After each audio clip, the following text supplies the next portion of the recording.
I get a lot of questions about color workflow and how the heck do I color a whole project? How do I approach that? That kind of thing. Well, here's the answer with a sample project. Huge thanks to Artlist for sponsoring this video. Here we are in the color page of DaVinci Resolve, and we have our edit here. And I just have a color space transform on it just so that we aren't editing with nasty gray footage. You want to see the edit? I'll show you the edit. Here, I'll make a little room and we can see the edit. Let's take a look at it, shall we?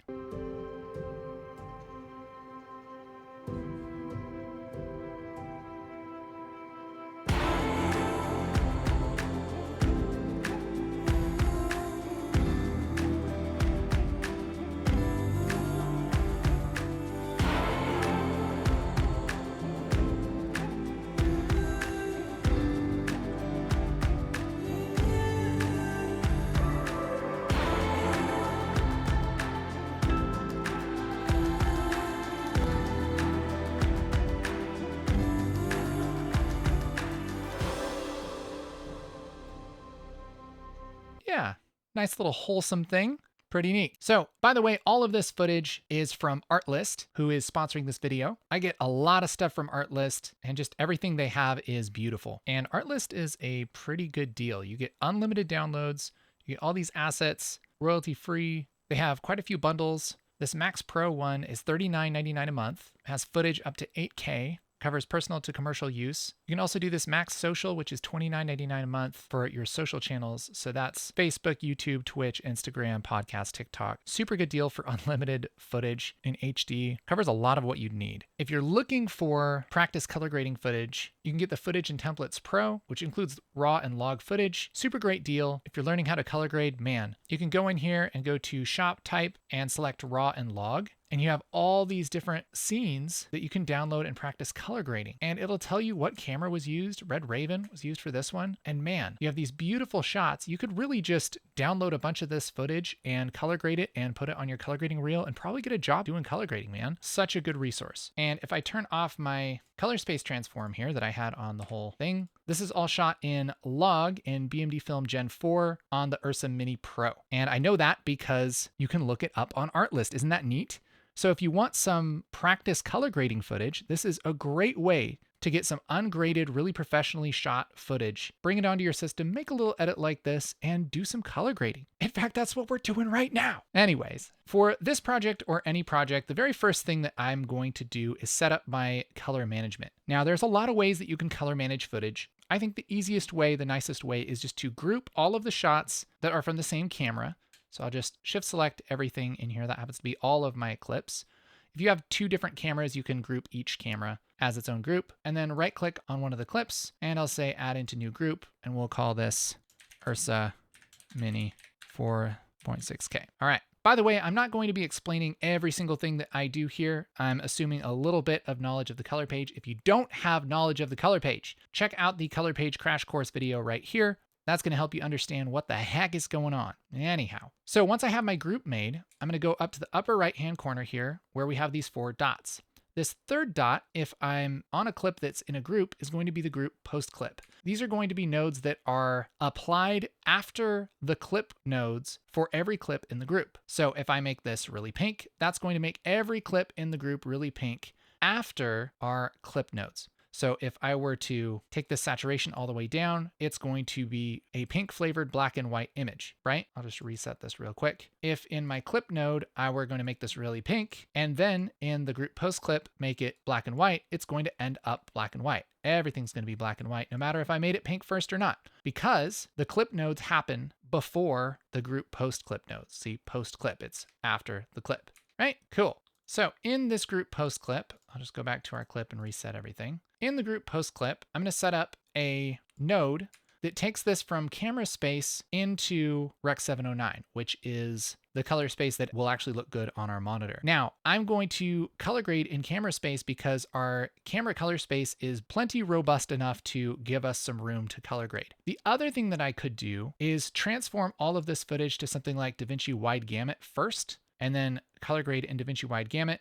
and then go into group post clip and change this from DaVinci Wide Gamut into Rec 709. If you guys want to learn more about that way of doing it, let me know, and that's what we'll do in the next video. But in this one, I'm trying to keep it simple. And so the simplest way is just in the group post clip to go to Effects and Color Space Transform. And Input Color Space, we're just going to go to the color space that this was shot in. If you don't know the color space, you have to find it out. Okay, this is going to be Blackmagic 4.6K film Gen 3, and the input gamma is going to be Blackmagic Design 4.6K film. Okay, and that should, if this is right, and we turn this to Rec 709, I'll change our tone mapping to luminance and our gamut mapping to saturation compression. If these settings are right, if this is shot well, it should look pretty good. It should look pretty good. It should look how it was shot. So it might not look really pleasing, but it should look correct. It shouldn't just be obviously terrible, okay? It should look somewhat reasonable. So if we did it right, it should look reasonable, and that definitely looks reasonable. Looks like kind of an overcast day. Looks like it's exposed well. We don't have a bunch of clipping in the highlights or the shadows. It's not just insane, okay? So that's a good starting point. Even this underexposed footage doesn't look terrible. You can still see in the shadows and everything, which means that we probably did our color space transform right, okay? Again, I know these settings because I looked up the camera that this was shot on and made some educated guesses. If this is an Ursa Pro 4.6K, this is what those were generally shooting on a little bit ago. So I tried a couple, and this seems to be the one. Okay, let's label this as CST for color space transform. And that's all we have to do for our color management here. So I'll switch into clip for our nodes. And now any adjustment that I make to these nodes are just going to happen to one clip at a time. All right. From here, the first thing that I like to do is set up my node template. Now, everybody has different node templates for how they color grade something. I like to keep mine really simple. Okay, so I'm going to label this exposure because I want to adjust exposure in the first node. And then maybe we'll do contrast and then saturation. You can make arguments for doing these in parallel nodes. If you want to learn more about that, let me know. I'll make a video on it. Okay, but generally I like to attack exposure, contrast, and saturation. In fact, actually saturation and temperature as the main big adjustments for the shot. Okay. After that, we get a little more granular, do some tweaks here. So we'll just call this secondary 1. And then I'll make a parallel node for secondary 2. Right click, clean up node graph. I like this kind of structure because without getting too crazy and doing, 500 nodes, this gives me a lot of wiggle room, especially for kind of a shorter, simpler project like this. All right. Now I'm going to select all of the clips here just by hitting Control A, and then I'm going to middle button mouse click. That's click down with my scroll wheel on this shot that I've already made this template on. And then I'll say replace, and that's going to copy this over to my other shots. Now, nothing's happening. These are just the empty nodes without anything happening in them, okay? So now, not only do we have the same structure for each clip, but we also have sort of a to-do list. Like we're going to adjust exposure, then we're going to adjust contrast, then we're going to adjust saturation, and so on. But the first thing I like to do is pick a shot that's representative of the rest of the movie so we can kind of dial in our look. And you generally want a shot that's usually a wide shot just because you can have more subjects in the shot. If there's people, you want to have the most people in the shot. I think something like this is pretty nice where we see the colors of the shirts and their skin, and we have the TP and the leaves and everything. So maybe something like that. Maybe this wide shot. Yeah, I think this one right here. This is pretty representative of the rest of the film. And so what we're going to do is just focus in on this shot for now, and we're going to make this look the way that we want this whole thing to feel, okay? So just under our color space transform, I like to adjust my exposure if it needs it. I don't feel like it needs it. Maybe it just needs a little bit. So I'll take this offset and push it up a little. Then let's move on to contrast. And I'm just asking myself, what does this need as far as contrast? Does it need more or less contrast? Well, it's kind of gray, so I think I'd probably do more. And there's a couple ways you could do contrast. One is grabbing this contrast slider and pushing it to the right. That's going to add more contrast. And that's a pretty easy way to do it. You could also adjust the contrast with something like an S-curve here, and that gives you a lot of control. So I think just for this shot, I'm going to just push up the contrast a little bit until I feel like it's starting to look poppy. I feel like that's about right. And when you're using this contrast slider, you can also adjust the pivot slider, and that will adjust kind of what it thinks is bright and dark in the shot. And so you can kind of move this back and forth to dial this in. I wouldn't be afraid to go a little bit harsh on the contrast. You don't want to do something like this, but you don't want to leave it flat like that either. So I think just a little bit stronger than flat. So somewhere in there. So here's before the contrast and here's after. So there's a huge, huge difference. Look at that. Wow. Okay. Might go back to our exposure and mess with that a little bit. I think I do like it a little brighter than this. Mess with the pivot just to bring that down. Yeah. So something like that. So here's the difference our exposure is making. We're just pushing the exposure up a little bit, pushing the contrast a lot. And man, that looks really nice. Now let's adjust our saturation and temperature. So one is how bright are the colors and are they the right color? So if we assume that this tint is white, which I don't know if that's safe or not, but if this is white, then this should be about equal on our scopes here. So in our parade scope, we have our tent here in the middle, and it's just a little bit warm white, which I would say is probably reasonable. So that like canvas kind of tends to be a little warm. So I would say this is a reasonable white balance. So it's correct. I wouldn't say this is overly cool or warm. There's a lot of warm in here, but it's supposed to be because we have a lot of plants and stuff. As far as the kids go, I feel like they look good. I think I might just push a little bit of saturation in just to pump those colors a little bit. So here's before and here's after, just pumping that a little bit. We might take that down later. I like the things to start out nice and poppy, and then we might take them down later. Okay, so that looks pretty good, and we'll deal with our secondary corrections later. I'll just turn those off for now. So that looks pretty nice as far as just a correct shot. Now let's ask ourselves, okay, does this look and feel the way that we want it to feel?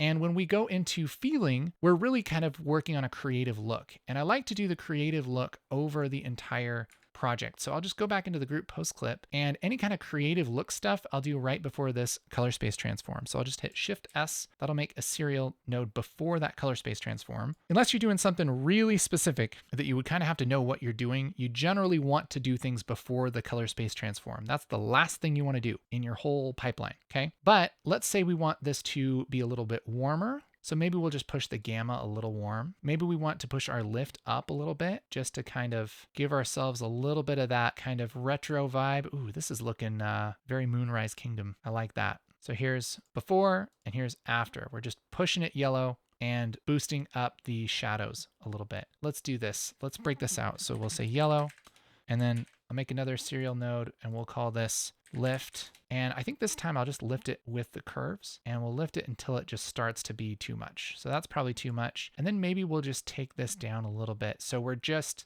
kind of crushing the blacks into a gray sort of at the bottom of our signal. So we're just kind of lifting up these darker shadows. So here's before and here's after. We're just lifting that up just a little bit. Okay, that's kind of cool. So we're adding a little bit of contrast, but we're also lifting it up a little. Yeah, something like that. That looks nice. The other thing I like to do is think about, do I want to color the shadows at all? And I think it usually looks pretty nice if you just make the shadows a little cool. You don't have to go crazy and do a big teal and orange look. But let's just call this cool shadows. And what I like to do, I think the easiest way to do this is just go into our log wheels. These are a lot like our primary wheels, but you can control how much of the image it adjusts. So if I take this shadow and just push it super blue, okay, this is only going to affect the darkest shadows. And I can change how much this affects with this range right here. So as I boost this range up, it's going to affect more of the shot. If I take it down, it's going to be less. So I like to maybe just take this up to where I just start to notice it in the deeper shadows there. So it's just there. So here's before and here's after. So we're just pushing those a little bit teal, and it's way too much. So I'm going to take this shadow off now that we have our range adjusted, and we'll just push this a little bit teal, just a touch. Okay, before, after. So it's just very subtle. If you're gonna color grade something, I would always err on the side of subtle, because things tend to look better when they're subtle than when they're really strong. Especially if you don't quite know what you're doing, you don't have the experience to understand when something is too subtle or too strong. So there, it might be even a little hard to notice. I might even take this range up just a touch, just so you guys can see it a little more. There we go. So we just have that really slight kind of teal look in the shadows. Then we just gotta ask ourselves, do we like this look? Is this helping? I'll select all of these and hit Control D to disable them. So this is like normal what the camera sees, and this is with the look. And I think that looks really nice. I like that kind of vintage looking vibe. And the only other thing I might do is take these reds down a little bit. They feel like they're a little bright. Let's play with it at least. So I'll hit Alt S and we'll say reds. And we can do this a bunch of different ways. One thing you can do is grab the color warper, and we could just take the reds down in saturation with the color warper like that. That's a nice way to do it. So here's before, here's after. That's maybe a little strong. So maybe we can just reset this and add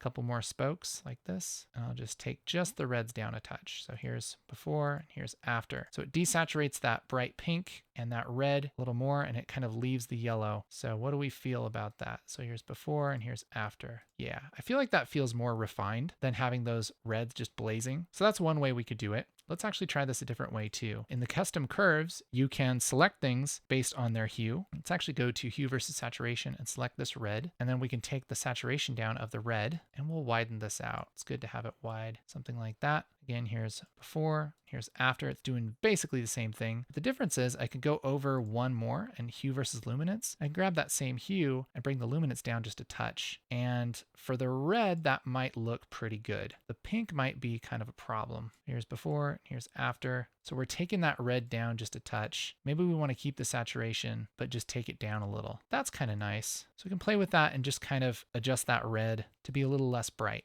Okay, I feel like that looks really nice as far as our look. So this is kind of going to be the main shot that we match everything to. So I'll right click on this and say grab still, and that's going to add a still to my gallery that I can compare things to later. And now we can go back to our clip, and this shot is pretty much done, okay? Now it's a matter of going through and making sure that the rest of our shots look and feel like this shot. So not all of these are going to look exactly like it because they aren't gonna have the exact same trees and tent and kids and everything, but it should look like it lives in this world. Let's just start with our first shot here. And we already have the look on all of these shots, but we don't have the corrections that we were making to make them kind of actually work. So this and this don't really match, even though they have the same look applied in our group post clip. We haven't messed with the exposure and contrast and everything in this shot like we did with the other shot. So it's a matter of going through and fixing what's wrong. And again, we can use this node template as a to-do list. So exposure is going to make the biggest deal. So let's take the exposure up a little bit on this one, and I'll just close our clips because I can hit up and down on the keyboard to move in between the clips. I can also click this button right here, which is our image wipe, and that will load our still that we have selected in our gallery into our shot. And so I can just grab like a little piece of this to have a general idea of the feeling we're going for. Now, because we're inside, this isn't going to feel exactly like it, but it should be sort of believable,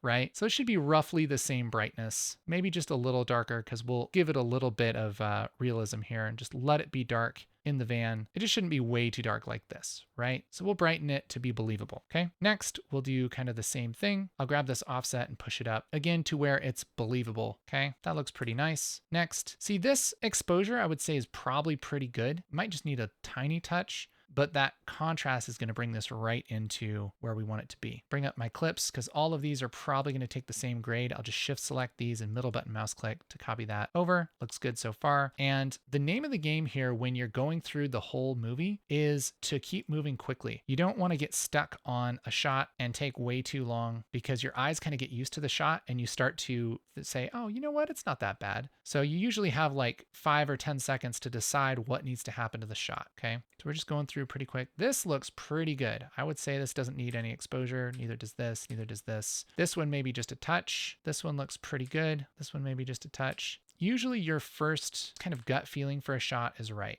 Okay, this one could just take a little more. And so we're just making sure all the shots are bright enough.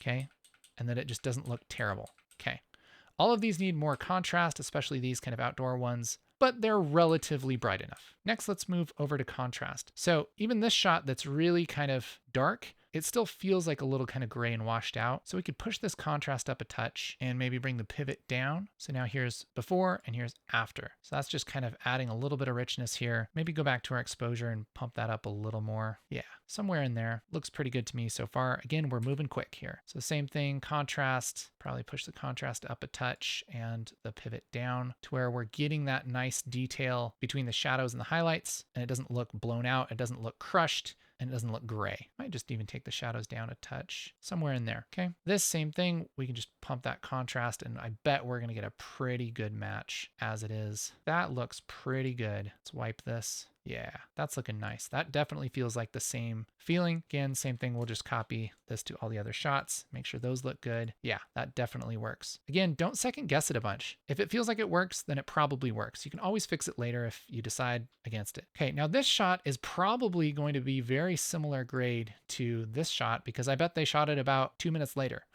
Let's just try it. Middle button mouse click. Oh, baby, that's a pretty good match. Okay, good. Let's go to shot 9 and same thing. This could maybe take a little bit more contrast. Maybe bring the pivot down a little, maybe bring it up a little. There we go. It's okay for it to be dark in this tent because what we're really doing is exposing for her. And we can adjust that with the secondary later if we want to, but we want her to look good. Just add a little more contrast here. So as far as exposing for outdoors, she looks a lot better in this one. Yeah, that looks good. So we'll middle button mouse click, same thing. We'll do it this way. So we're exposing for outside that door.